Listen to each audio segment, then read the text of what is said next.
Hi అండి. నేను మీ రేపల్లె లీలాని. ఏంటి సీరియస్‌గా వెతికేస్తుందనుకుంటున్నారా? అదేం లేదండి బాబు. మనకి కొంచెం టీ పిచ్చుంది. రోజు వర్క్ అయిపోయిన తర్వాత నేను రేపల్లె ఎంటర్ అయినంక చేసే ఫస్ట్ పని ఏంటంటే టీ తాగటం. టీ తాగినంకనే ఇంటికెళ్ళటం జరిగిద్ది. ఎందుకంటే మార్నింగ్ నుంచి వర్క్ చేసుంటాను కాబట్టి బాగా స్ట్రెస్ ఉంటది. కొంచెం ఆ స్ట్రెస్ అంతా నాకు ఈ టీ తాగటం వల్ల మైండ్ అంతా రిలాక్సేషన్ అయ్యి కొంచెం ఫ్రీ అవుతాను.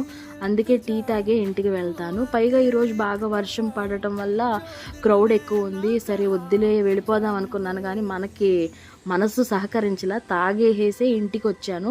వచ్చేసరికి నాకు చలి, వణుకు ఎక్కువైపోయింది. అది చూసి అమ్మా, నాన్న అన్నారు, "ఎందుకు ఇంతలా తడిచావు? కొంతసేపు ఆగి రావచ్చుగా" అంటే ఎందుకో నాకు ఈరోజు పలావ్, చికెన్ తినాలనిపించిందండి. నేను వచ్చేసరికి ఇంట్లో 2 రెడీగా చేసున్నాయి. ఇంకా అవి చూసి మనం ఆగుతామా? అస్సలు ఆగం. ఇంకా ప్లేట్ తీసుకుని ఆ వేడి వేడి పలావ్ని అట్లా సర్వ్ చేసుకుంటూ నాకు నచ్చిన చికెన్ ముక్కల్ని ఏరుకొని తీసుకుని వేసుకుని అవి ఇలా సర్వ్ చేసుకుంటుంటే ఆ స్మెల్కే సగం కడుపు నిండిపోతుంది.